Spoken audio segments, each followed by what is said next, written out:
Assalamualaikum warahmatullahi wabarakatuh. Perkenalkan, nama saya Andi Purnogalu Andrianto dengan NPI 14623001003.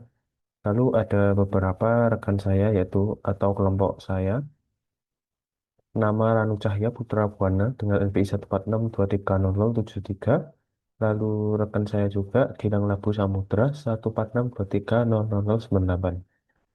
Kelompok kami di sini akan menjelaskan topik evaluasi dan analisis performa machine learning dan deep learning pada mata kuliah pengolahan bahasa alami. Baik saja, langsung akan saya presentasikan. Ya, oke, pada latar belakang topik kami di sini yaitu sistem informasi kesehatan modern menghasilkan volume data rekam medis elektronik yang sangat besar dan krusial untuk diagnosis penyakit pernapasan seperti pneumonia. Namun data ini seringkali tidak terstruktur, mengandung singkatan medis serta memiliki irisan gejala klinis yang kompleks. Meskipun berbagai arsitektur NLP memulai dari mesin learning klasik, deep learning sequential, hingga transformer telah dikembangkan untuk mengklasifikasikan diagnosis sesuai standar ICD-10. Tantangan teknis dalam pengolahan teks bebas tersebut tetap menjadi hambatan utama dalam ekstraksi informasi yang akurat. Memberikan evaluasi komprehensif atas performa model-model tersebut dengan melampaui sekadar metrik statistik tradisional melalui error analisis yang kritis dan interpretasi terhadap batasan linguistik serta kebutuhan informasi atau information bottleneck. Laporan ini bertujuan untuk mengukur efektivitas setiap arsitektur sekaligus memberikan rekomendasi aplikatif untuk pemanfaatan sistem NLP yang lebih relevan dalam kesehatan di dunia nyata. Oke, di sini saya akan menjelaskan pada masalah utama, tujuan, lalu motivasi pada topik yang akan kami presentasikan. Masalah utama yang kami alami yaitu terdapat volume data rekam medis elektronik yang besar namun tidak terstruktur. Jadi teksnya itu bebas, singkatan medis seperti irisan gejala atau overlapping symptom. Lalu tujuan kami membuat topik ini yaitu mengklasifikasikan subkategori diagnosis pneumonia ICD-10, C13 sampai C15.8 menggunakan pendekatan NLP. Lalu ada pula motivasi, yaitu evaluasi komprehensif diperlukan untuk memahami efektivitas model, melakukan error analisis, dan menginterpretasikan batasan dan linguistik atau information bottleneck dari data medis. Selanjutnya yaitu dataset. Di dataset kami yaitu analisis performa dari model klasifikasi yang dilatih menggunakan data yang terdapat dalam nama nama filenya yaitu 2025 2 dataset 1 sheet.1. Dataset ini diambil dari Elitak eh, diberikan oleh Bapak Andre, yaitu dosen pengampu mata kuliah pengolahan bahasa alami. Lalu ada sumber data, yaitu data rekam medis elektronik, keluhan klinis, dan hasil radiologi. Karakteristiknya yaitu 500 baris data dengan label target CD10, prapemrosesan, pembersihan noise, dan subwoofer removal. Pembagian data ada 80% training dan 20% testing. Untuk pertama yaitu kesesuaian fitur dalam dataset. Di model LNP memproses teks keluhan objektif dan temuan makroskopis paru radiologi. Hal ini selaras dengan struktur kolom data klinis dan hasil bacaan toraks yang ditemukan pada dataset kami, dataset yang telah diberikan. Lalu yang kedua yaitu target klasifikasi dataset. Berfokus pada klasifikasi subkategori diagnosis pneumonia ICD-10, J13 hingga J15.8 dalam data dalam kolom label pada dataset yang telah diberikan memang berisi nilai-nilai J15 sampai J15.8 yang menjadi target prediksi model dalam laporan. Baik, di sini kita sudah sampai ke bagian metode.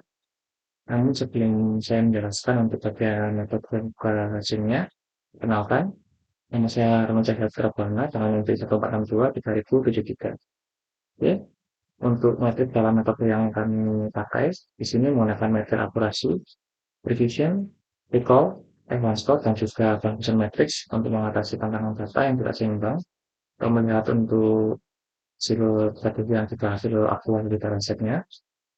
Oke, di sini kami menggunakan tiga model, yaitu untuk machine learning menggunakan Random Forest, Untuk learning kita menggunakan dua di LSTM dan juga untuk transformer kita menggunakan Indovert. Untuk machine learning sendiri, ini berbasis fisik sertifikat FIDF dan dengan data smooth. Nah, untuk asal fiturnya, FIDF dan juga beberapa asal fitur seperti aplikasi sebelumnya, di mana ada organisasi, ada regular expression, dan juga teknik-teknik lainnya. Dan juga untuk deep learning, sini strukturnya sequential dengan connecting layer dan penyeimbangan random observer. Yang ketiga yaitu Indovert. Transformernya, kami menggunakan Bulletin model Indovert dengan mekanisme self-attention dan tokenisasi workpiece untuk menangani anomali kata. Dan untuk skenario pembagian datanya, kami menggunakan 80% data latih atau data training dan 20% untuk data uji atau data testing. Lanjut ke bagian hasil. Di sini untuk random forest untuk mesin learning-nya. Nah, di sini untuk pembandingnya, untuk machine learning, kami menggunakan SVM dan juga untuk yang lainnya ada net bias. Nah, untuk hasil terbaiknya, kami dapat di random forest dengan hasil 16,87% dan berikut untuk hasil precision, recall, advanced score, dan supportnya untuk mulai level C13 sampai C15-8 dan untuk akurasinya di berikut.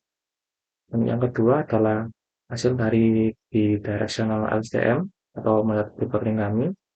Di sini masih jaraknya kurang lebih 15,66, di mana untuk hasilnya juga kurang lebih mirip untuk hasil akurasinya.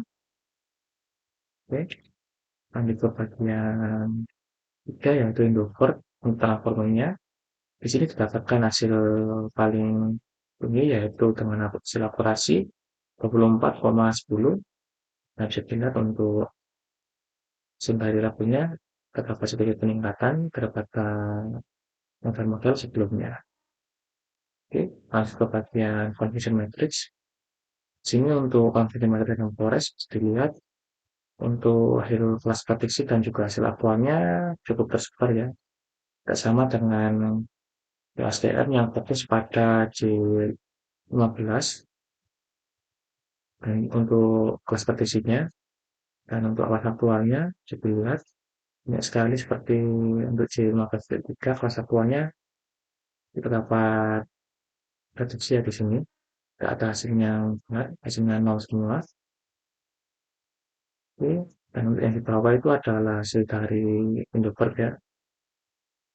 Oke, untuk penjelasan hasil dan juga error analisis lebih lanjut akan dijelaskan oleh anggota kelompok kami selanjutnya. Baik, di sini saya akan melanjutkan presentasi dari teman saya. Sebelumnya, saya Gilang Labu Samudra dengan NBI 14623000098. Di sini saya akan melanjutkan presentasi dari teman saya, yaitu bagian analis kritis atau error analis kritis, error analis. Visualisasi convention matrix menyingkap mengapa akurasi model deep learning atau terutama BLSTM bisa anjlok di bawah model machine learning sederhana. Jadi yang pertama, kegagalan teknik random oversampling atau ROS pada teks. Bias prediksi yang ditunjukkan oleh BILDSM membuktikan bahwa ROS gagal bekerja pada pemrosesan bahasa. Meskipun jumlah data dilatih seimbang, teknik ROS hanya menduplikasi teks yang sama tanpa memberikan variasi semantik baru. Akibatnya, arsitektur sekuensial yang canggih justru mengalami overfitting atau menghafal mati teks tersebut dan kehilangan kemampuan untuk mendeteksi variasi gaya penulisan pada tanda uji. Lalu, keunggulan word pitch tokenization Indovert, yaitu Indovert mampu mencapai 24,10% karena mampu memecah kata medis menjadi subword, sehingga error akibat typo atau out of vocabulary dapat diminimalisasi secara signifikan. Mekanisme attention dua arah juga membuat Indovert tidak sebingung BILTSM saat memproses kalimat panjang. Lalu analis penemuan kritis, information bottleneck atau kebodohan informasi, terkunci pada performa paling mutakhir in the bird pada angka 24,10%. Ini memberikan sebuah kesimpulan error analis yang sangat mendasar. Masalahnya bukan pada algoritma komputasi melainkan pada kualitas fitur linguis di dalam dataset itu sendiri. Fenomena kebodohan informasinya ini terjadi karena diagnosis ICD-10 untuk fenomena J15,0 sampai J15,8 didasarkan pada patogen bakteriologis. Jadi spesifiknya seperti Klebsiella pneumoniae, Pseudomonas atau Streptococcus. Yang kedua, teks rekam medis. Yang kedua, teks rekam medis yang memberikan hanya memuat keluhan subjektif, batuk atau demam, dan temuan makronis pada tapak infiltrat. Fitur teks ini memiliki irisan overlapping symptoms yang nyaris identis untuk semua bakteri. Jadi untuk kesimpulannya, berdasarkan evaluasi komprehensif terhadap arsitektur machine learning dan deep learning untuk klasifikasi rekam medis pneumonia, dapat ditarik beberapa kesimpulan utama, yaitu keunggulan arsitektur transformer. Terdapat hierarki efektivitas yang jelas antar arsitektur. Model transformer atau in the bird terbukti paling unggul dengan akurasi puncak 24,10%.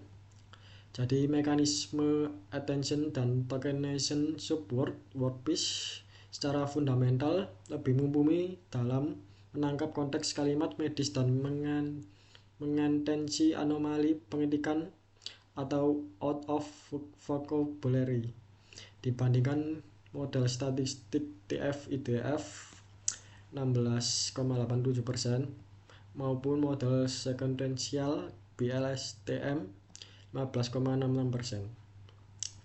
Yang kedua, keterbatasan oversampling pada NLP.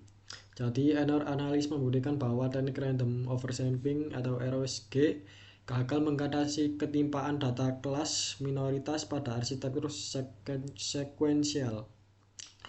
Duplikat kalimat identik pada fase training justru memicu overfitting yang parah, sehingga model gagal melakukan generalisasi gaya bahasa pada data uji. Yang ketiga, validasi informasi bottleneck. Jadi analis performa mengkonfirmasi kebutuhan informasi pada dataset klinis yang digunakan, klasifikasi patogen bakteriologis mikroskopis ICD-10 J5,0 sampai J15,8 tidak dapat diprediksi secara akurat murni dari teks keluhan subjektif dan observasi radiologi karena tingkat irisan gejala atau overlapping symptoms yang terlalu identik antar penyakit. Jadi terima kasih atas